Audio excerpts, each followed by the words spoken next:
अस्सलाम वालेकुम वरहमतुल्लाहि वबरकातुहू। स्लीप पैरालिसिस, क्या आपको भी ऐसा लगता है कि नींद में कभी कभी आपको बांध दिया गया हो, या फिर आपके छाती के ऊपर कोई बैठ गया हो और एकदम जकड़ के रखा हो और आप चीख रहे हैं पर आपकी आवाज़ नहीं निकल रही है। आपको महसूस हो रहा है कि कोई ऊपर आकर बैठा है सीने पर और वो बिल्कुल भी आपको हलने नहीं दे रहा है। आप चीखना चाहते हैं पर आवाज़ नहीं निकल रही है, हाथ पैर हिलाना चाहते हैं पर हिल नहीं पा रहे हैं। तो ये कंडीशन जो है इसी को स्लीप पैरालिसिस बोलते हैं। स्लीप पैरालिसिस एक कॉमन सी कंडीशन है और ये हर इंसान को ज़िंदगी में एक बार तो होता ही है। कभी किसी किसी को हर मंथ में भी हो सकता है या अक्सर होता है। तो ये जो कंडीशन है, इस्लाम में इसके बारे में क्या कहा गया है, आज हम इसके बारे में बात करेंगे।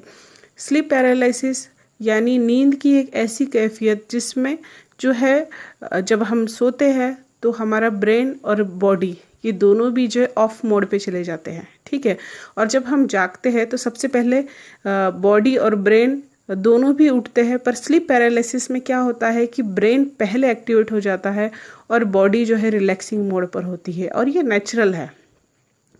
कभी कभी ब्रेन पहले जागने की वजह से वो एक्टिव हो जाता है, यानी हमको दिमाग से ऐसा लगता है कि सब कुछ आजू बाजू में हो रहा है या बातें सुनाई देती है, और हम चाहते हैं कि हमारी बॉडी भी काम करे, पर हमारी बॉडी जो है स्लीपिंग मोड में होती है। ब्रेन ने अभी तक बॉडी को ऑर्डर नहीं दिया होता उठने का।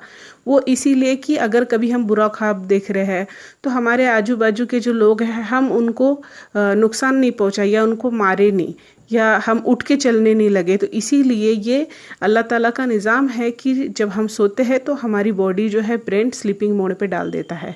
तो कभी कभी ब्रेन थोड़ा टाइम पहले उठ जाता है और बॉडी स्लीपिंग मोड पे ही रहने से इसी कैफियत को जो है स्लीप पैरालिसिस कहते हैं।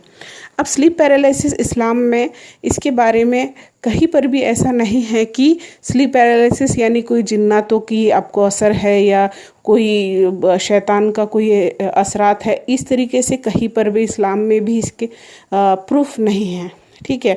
तो सिर्फ स्लीप पैरालिसिस आपको समझ में आ गया कि ये एक कंडीशन है कि ब्रेन पहले जागता है, बॉडी थोड़ा लेट उठती है, उसकी वजह से हमको ये महसूस होता है, अजीब अजीब से ख्याल आते हैं और एक महसूस होता है कि कोई हमारे आसपास है या कोई हमको दबा रहा है, या अपना जो सीना है एकदम भारी हो गया है, हम उठ नहीं पा रहे हैं।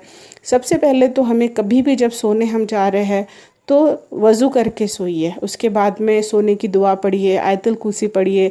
आयतुल कुर्सी जब आप पढ़ के सोते हैं तो एक फ़रिश्ता आपके लिए मुकर्रर कर दिया जाता है जो सुबह तक जो है आपकी हिफाजत करता है, प्लस आपकी नींद में भी आपकी नेकियां लिखी जाती है।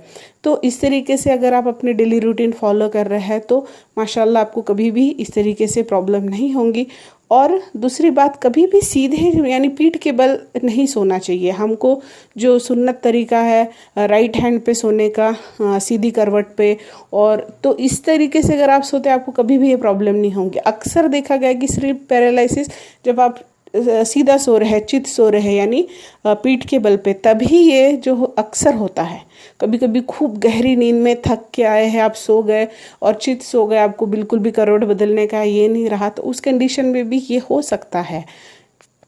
हाँ, पर अगर किसी को डेली ऐसा हो रहा है कि उसको ऐसा लग रहा है कि कोई उसको नींद में दबा रहा है या वो बहुत परेशान है जब भी सोता है, इस तरीके की कैफियत उसके साथ अगर होती है, उसे चाहिए कि सबसे पहले तो है डॉक्टर को दिखाए, डॉक्टर से सलाह मशवरा ले। उसके बाद में कोई आलिम फाजिल से भी डिस्कस करे इस बारे में। अगर वाकई में कोई शैतान का असर है तो वो भी आपको पता चल जाएगा। और सबसे बेहतरीन ये है कि आप वज़ू करके सोए, आयतुल कुर्सी पढ़ के सोए, और नींद की सोने की जो दुआ है वो पढ़ के सोए। इंशाअल्लाह ताला कभी भी आपको कोई भी चीज़ परेशान नहीं कर सकती अगर आप अल्लाह की हिफाजत में हो।